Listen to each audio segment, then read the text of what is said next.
Morning, everyone. I'll be presenting today on comparison of the documenting the treatment response to anti-VEGF in wet AMD, OCT angiography versus structural OCT. Now, as we all know, OCT angio is a novel, non-invasive technology that rapidly images the blood vessels in vivo. Studies have shown that OCT angio is a significant tool in documenting the treatment response to anti-VEGF.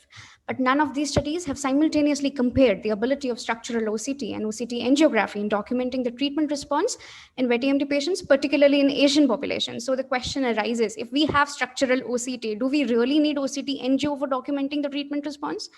The purpose of his study was to determine the ability of structural OCT versus OCT angio in documenting the treatment response to anti-VEGF in wet AMD patients. We conducted a retrospective study with sample size of 40 eyes recruited over a period of 10 months. Heidelberg Spectralis was used for this machine. 40 treatment naive eyes with active CNVM were selected. Baseline OCT angio and structural OCT were done for all these patients. 3 intravitreal anti-VEGF bevacizumab was given monthly, and monthly monitoring of treatment response by OCTA and structural OCT were done. Evaluation of the treatment response, structural OCT criteria were reduction in the subretinal and intraretinal fluid, reduction in the height of PD, and reduction in number of hyperreflective dot. And the above image is anti-VEGF OCT, structural OCT prior to giving anti-VEGF injection, where there is evident intraretinal fluid, subretinal hyperreflective material, and CNVM complex. In the below image, 1 month after giving anti-VEGF injection, there is evident reduction in the intraretinal and subretinal fluid, reduction in the subretinal hyperreflective material, as a reduction in the CNVM activity. OCT angio criteria for treatment was reduction in the area of neovascular complex, reduction in the number of anastomosis, and conversion of immature to mature vessel configuration. The first images of OCT angio prior to giving anti-VEGF injection, where the CNVM complex area is 3.22 mm square. 1 month after giving anti-VEGF injection, the area was 1.8 mm square, along with there is evident reduction of the anastomosis and conversion of immature to mature vessel configuration. Following were exclusion criteria, non-AMD CNVM, other ocular disease which can alter the interpretation, like the hypertensive or diabetic retinopathy, or inability to capture a good quality image, as in macular hemorrhage or high myopia.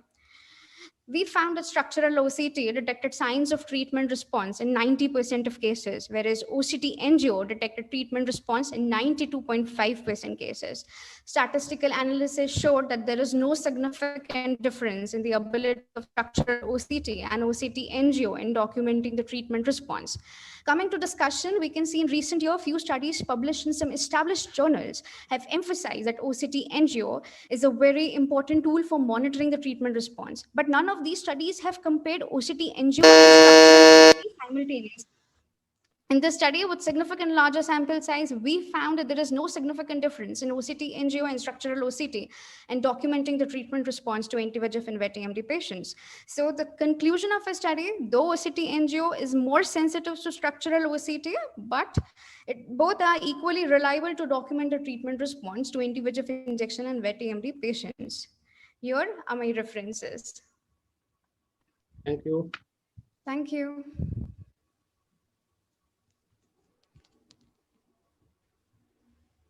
Okay.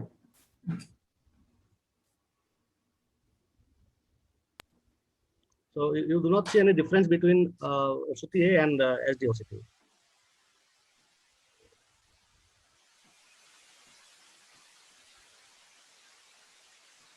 I think we have not taken any other variables in consideration. It's a good study, Dr. Shruti. I think it was well thought out, and it is intuitive to understand why you're measuring the same thing by two different, essentially the same technology, but in a different manner.